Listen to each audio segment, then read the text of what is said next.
I'm making this video because I've seen a trend, and I don't primarily like the trend that I'm seeing. And it has to do with the fact that people like Dave Chapelle, DaBaby, Travis Scott, Boosie, all have, and a lot of black men in the entertainment industry have something in common.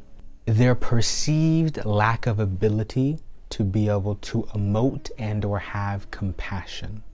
And I want to break down why that is. And I also want to break down the racialized trauma living in our bodies and the reason why and how racism in this country specifically actually is a huge factor in Dave Chappelle's transphobia, DaBaby's comments about HIV and AIDS, Boosie's comments about Lil Nas X, and Travis Scott's whole Astroworld fiasco, entire horrible event that happened where so many lives were lost and taken from this earth. All of these things have something in common.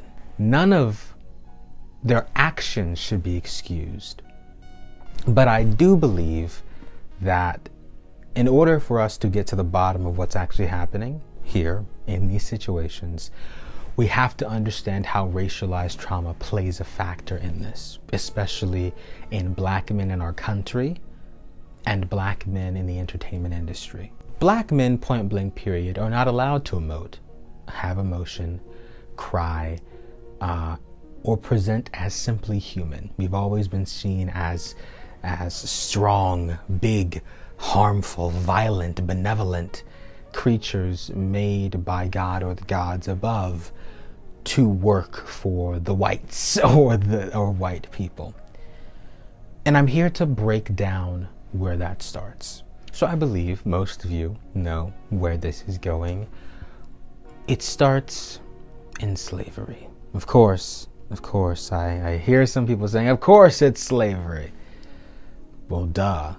Of course it's slavery. We are only 156 years, as we know it, because there is still modern day slavery happening. We're only 156 years removed from that. Only 156 years. And if we go back, it was, in some moments, black people selling their own people to gain property, land, and assets. Right? So why? All I have to do is give my people away to get something that the white man is giving me? Absolutely. White people enslaved each other, took over each other's land, brutalized, beat, and raped each other. And then they used our skin color as a reason why we couldn't be free. There are endless stories about black men being raped by white men during slavery. It's not an LGBTQ story. It's not gay love. It's brutalization. It's emasculation. It's to make these men feel effeminate. It's to make these men feel less than, to show who the real master is. Who's in charge here? The white slave master. From the beginning, when they put us on boats, took us away from our continent and our land, they threw us off the side of these ships to make us drown, which is primarily another reason why the term black people are afraid to swim exists. And from that point of the quote-unquote emasculation and the ripping apart of families, sometimes white men would rape black men in front of their own families. Black men were made to seem less than. And from that point on, from the beating and brutalization and the raping, black men began to gain this toughness, this ideology that the world isn't going to care about you, that the white man isn't going to care about you, your feelings or ideologies or ideals or livelihood or life. And I don't blame them. I do not blame my people for cultivating that mindset. for wanting to now become strong because the white people made them feel weak. I do not blame them. So 1865, slavery ends.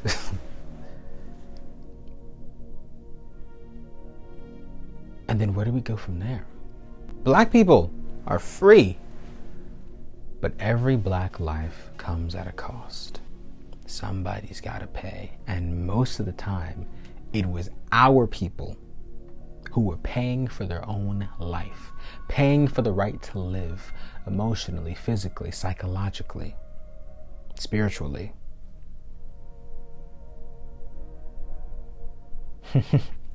Spiritually. I'm glad I said that. The Bible.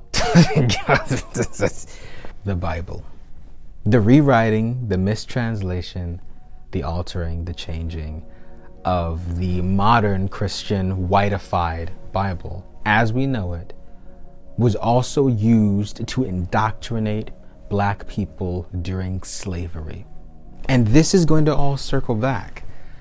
You become a citizen if you read the Bible, if you learn the words of God, if you listen to us indoctrinate and preach to you. Oh, but wait, actually, you're black, you're my property, you're not a citizen.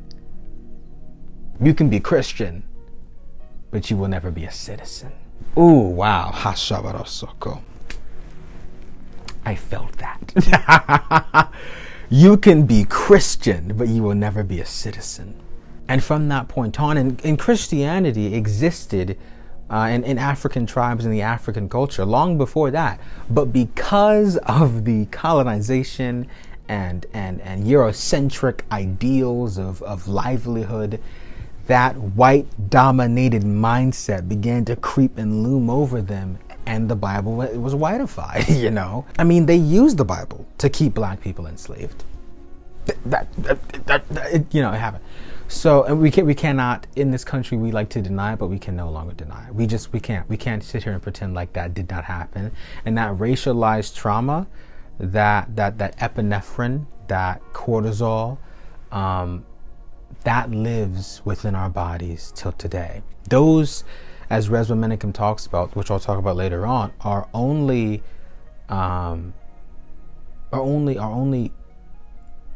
chemicals, things that are supposed to last in your brain for a short span of time. But what happens when that happens for 200 to 300 years consistently, over and over and over again? There's something living deep within our bodies.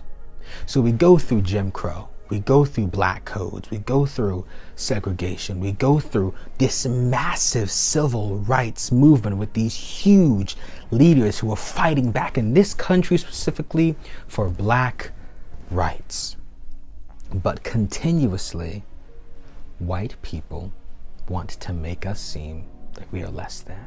And I'm not only talking, and that's still till today. I'm not only talking about the conservative white people, you know, the MAGA white. No, I'm talking about the hardcore. I am talking about the hardcore liberal white people as well. You know, the people who steal Ebonics and AAVE.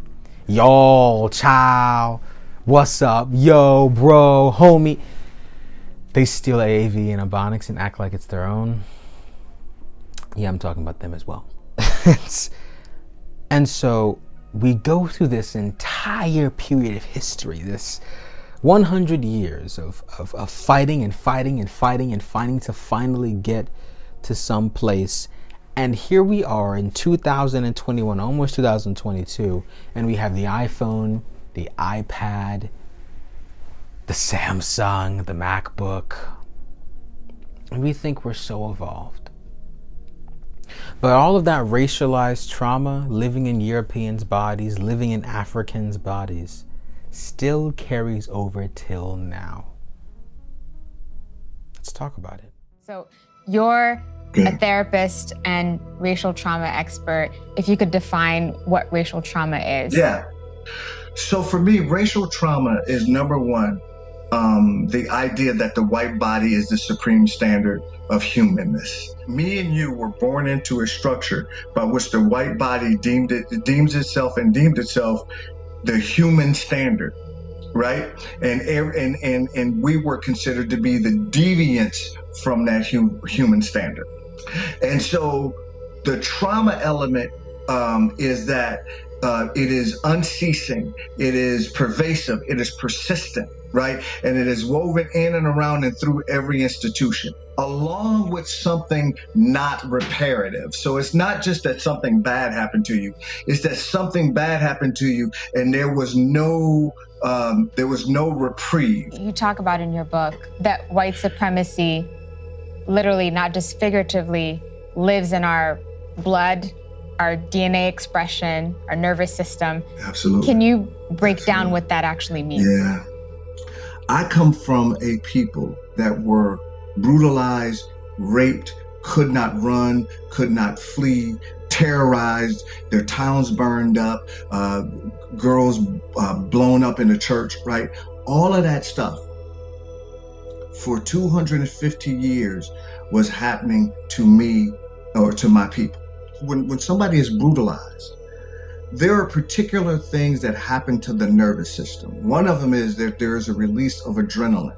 There's a release of cortisol. There's a release of norepinephrine. And those things are designed to get you out of danger or help you fight or flee out of danger. And those things are only supposed to be in your nervous system for short bursts of time.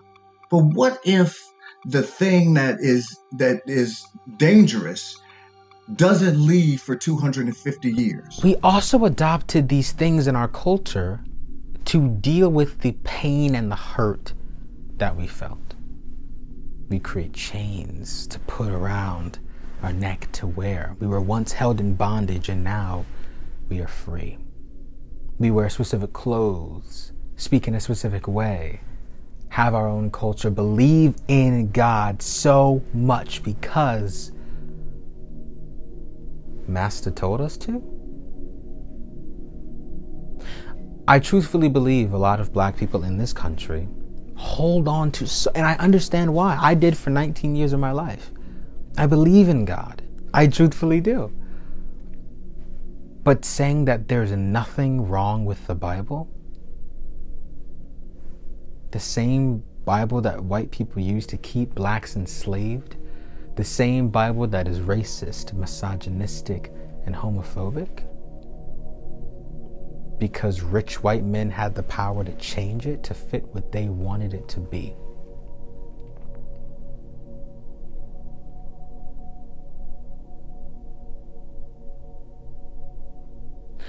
Specifically,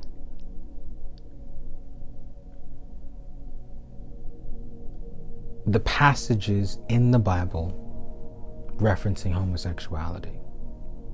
They've been rewritten, altered, and changed. From the research that I've done for this video and years past for other works I was doing, the original Bible actually said, man shall not lie with little boy, for it is an abomination, and or boy molesters will never inherit the kingdom of God.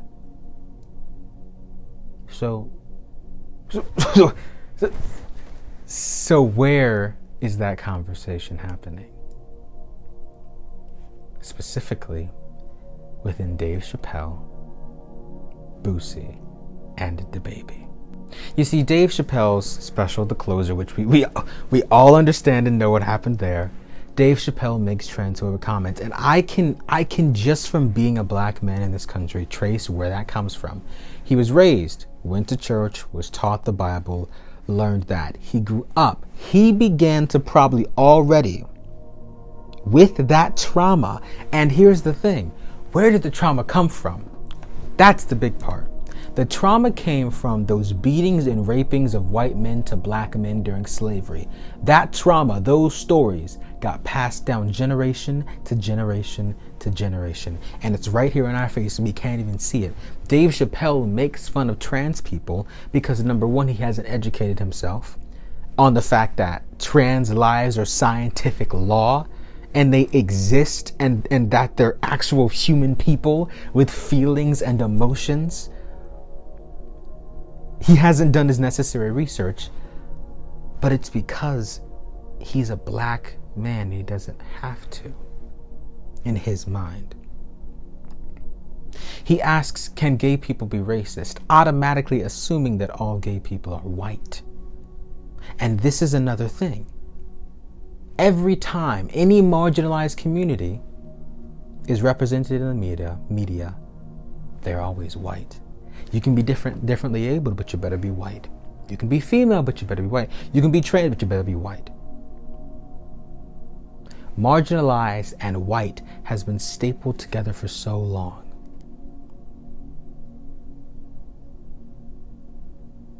You can be anything. You could be a murderer, a pedophile, a crypto scammer, but you better not be black. That's the country we're living in. So with all of this pent up pain and trauma built into these black bodies, we create things like Dave Chapelle, who probably has not done the necessary work to actually deal with that racialized pain and trauma from our ancestors being beaten and raped hundreds of years ago. And still till now, till this day. That racialized, that pain living in our bodies, he can't understand how a trans person can exist because he was indoctrinated at a young age with a mistranslated over 2,000-year-old text that white people use to keep us enslaved.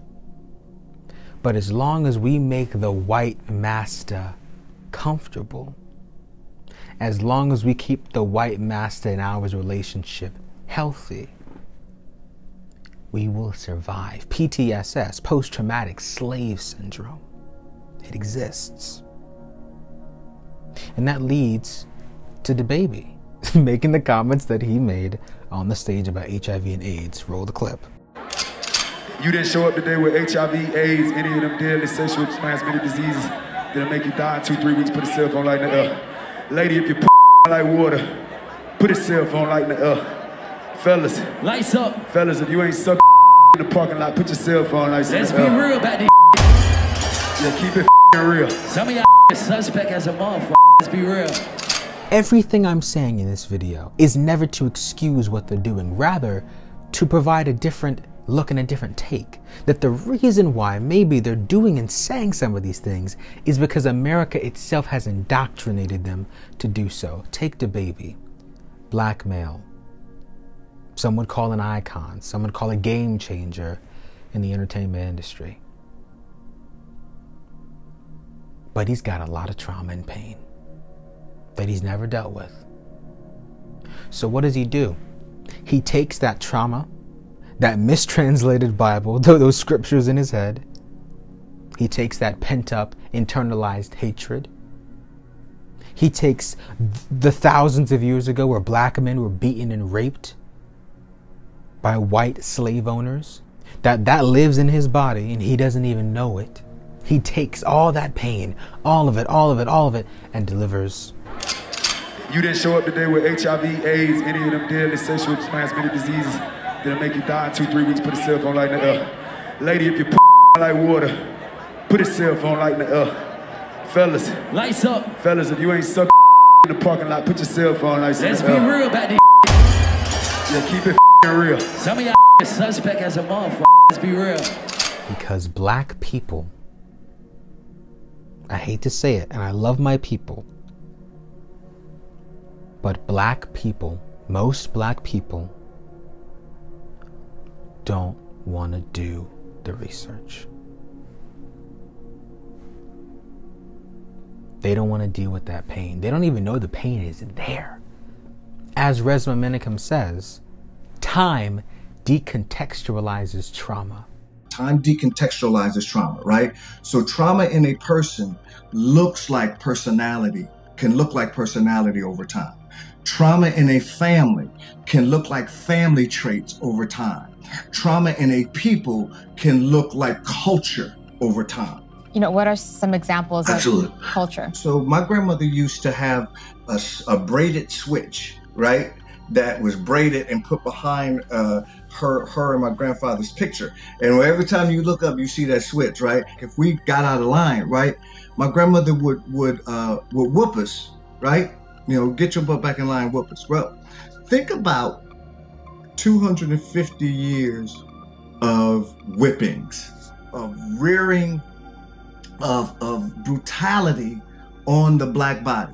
I believe that whoopings is a traumatic retention from whipping. Something that can look like arthritis is actually because your great-great-grandmother, that's how close we are, great-great-grandmother used to always have to pick that cotton.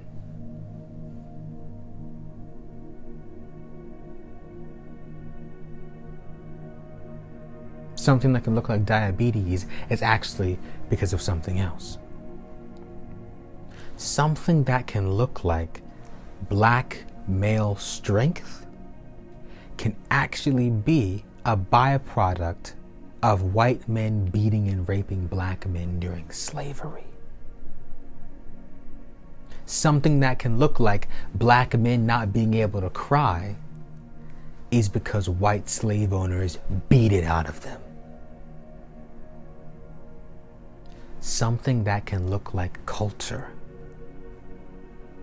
is trauma. And time decontextualizes it, as Resma Minicum says. And then we go to Boosie. Boosie is that trauma. Boosie's entire reaction to Lil Nas X, somebody simply being themselves, being the person they were born to be, is a bunch of pent-up trauma.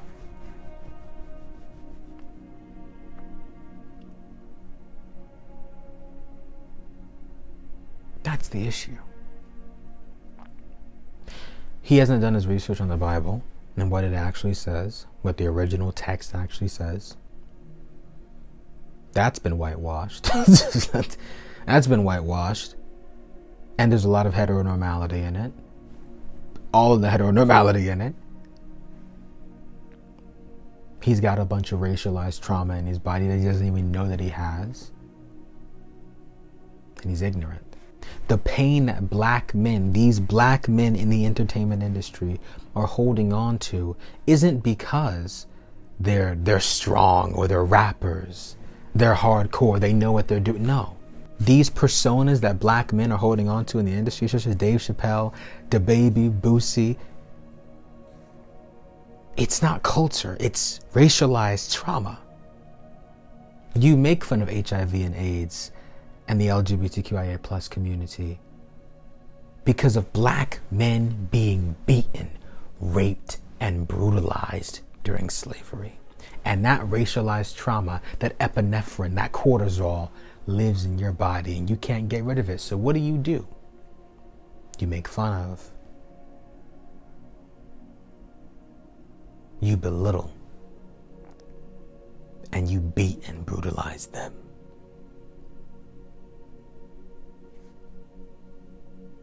That same pain you're still holding on to. But all of it is because of a grander argument that I'm actually having here. Black men aren't allowed to emote in America. Black men aren't allowed to be the person they were born to be in America. We have to create this wall, this shell, this armor around ourselves to protect ourselves so that Master won't come get us. Master is America, so that America won't come get us. So that America won't whip us anymore. That's the pain that we're holding on to. Dave Chappelle's transphobia is because of a rewritten, mistranslated Bible. So is DaBaby's homophobia. So is Boosie's homophobia and ignorance. It's because of their racialized trauma, their lack of effort to try and learn about that, and that mistranslated book they're reading. Travis Scott, on the other hand, I can't sit here and say that I know if he's sorry if I don't. By the looks of the interview, and by maybe some people who actually study the human body and the reactions that we have, some would say that he's not sorry. But what I can say is that we're going to put two things up. He's sorry, he's not sorry. So if he's sorry, if he's actually sorry in that Charlemagne the God interview, where he talks for about an hour, but it doesn't look like he's sorry. What does that say? If he's actually in a lot of pain on the inside because of what happened, and he can't show it, what else does that tell you about America? What we don't allow black men to do. We don't allow black men to cry. We don't allow black men to emote. Because black men need to be strong so that so that America, so that this society won't come get us, won't hang us, won't whip us, won't rape us. That is the truth. And that's a hard thing to break down within yourself. That the reason you put up a wall is because of something a few hundred years ago. Not even that long ago. And even till now. Where's the representation of black men in the media, truthfully? Where's the good representation? What is our culture currently? Why can't black people be in the LGBTQ community? Because of that racialized trauma, because of that mistranslated Bible that we still hold on to till this day, because we haven't done our research, because we trust in God. Scratch that. Because we don't trust in God, because we trust in our pastor who has an agenda. And that agenda is that Bible. I guarantee you most of these megachurch pastors know exactly what they're doing. And they're still preaching this Bible. They're making the money. They're making their money. Simple. Here is a great definition of intergenerational trauma. Intergenerational trauma is trauma that is passed down, the pain and the angst and the hurt and the fear and the sense of inferiority that has been imposed on you. There are actually a few stories that I read in preparation for this video, and here is one of them. I remember my first encounter with toxic masculinity long before I knew what it was, what it meant, or why it was a crippling factor in the black community. I was roughly 8 or 9 years old, spending one of those stick-to-your-skin type heat summer afternoons with my cousin in Jersey, profusely sweating from an aggressive game of keep-away that was only intended for taunting and isolating the youngest of the bunch. With the excitement of the game building and my stamina rising, I had pushed one of my male cousins with a little too much energy, resulting in him falling on concrete, which created a nasty abrasion that started to bleed. When he started to cry, one's natural reaction, he ran to his dad, who looked him up and down and said, "Why are you crying? Suck it up." With that, an invisible switch was flipped in my cousin's brain. He was rubbing the tears from his eyes, and not 2 minutes later, the game was back on. I remember this incident vividly because of the immense guilt I felt at making someone cry and my uncle's reaction to my cousin's pain, but more so tears. Historically, black men have opted into toxic masculinity to preserve their sanity and to protect and provide for their families, beginning with slavery. America's socio-political structures and institutions have upheld a racially stratified, patriarchal class system that, to varying degrees, has oppressed everyone except the wealthy white man. This reality, coupled with a desperation to escape racialized poverty, left black men with no other choice but to attempt assimilating into the dominant culture. I would highly encourage you to go read some of those articles. I will link them down below in the description.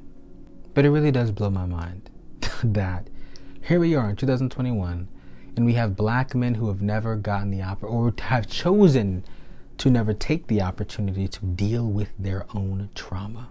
Here we are in 2021, and we have people like Travis Scott causing the Astroworld catastrophe and not having the chance, not taking the chance to own up to it. And it's not just Travis Scott, it's the Travis Scott brand, the Travis Scott team. But him specifically not taking the opportunity to deal with that trauma, and as a human being, just cry, just emote. And I'm not saying you have to do that on purpose in front of a live camera, but I am saying black men men of color have a harder time emoting and letting go because of that amount of trauma living in our bodies. And when someone like Lil Nas X come along, who is simply just being themselves, we have this huge outcry of hatred towards these people because we haven't dealt with our own trauma, our own pain, our own anguish. This is a little snippet from an article in NBC News. It says, only 26.4% of Black and Hispanic men ages 18 to 44 who experience mental health challenges actually seek treatment. The American Psychological Association noted, of the Black men who do try counseling, those who may prefer to work with a Black professional may be hard-pressed to find one. As of 2019, only 4% of the doctorate-level psychology workforce identifies as Black. And all of it starts beyond the transatlantic slave trade. We have the ability to reshape and morph this society's loud clamoring roars into beautiful symphonies. Take every moment in life and make it extraordinary. Erase the apathy that lives in our hearts and actively do our part to actually make applicable change within them. Not indulge in performative activism, but it is up to us. We can rewrite history and gain back our empathy and compassion, but we can only do it with action. Not passive motions, but present tasks and passion. We have Black men who can't emote, who can't show compassion, who can't apologize for the transphobia, homophobia, HIV and AIDS, horrible, horrible comments, who can't even open up and express their sorrows, their apologies to the families of the Astroworld event. Because Black mental health has not been deemed important. Because Black lives have been deemed to not matter. White people will make you underestimate your presence. But as my African dance teacher, Miss Caldwell, always says, never underestimate the power of your presence, because your presence is a present. Resma, take us out. When we talk about traumas, one of the things that we have a tendency to do is start just in the personal, right? We start in the personal realm. What happened to me? Right? Or why did, and the reason why I'm acting like this is because this thing happened to me. We start in the personal.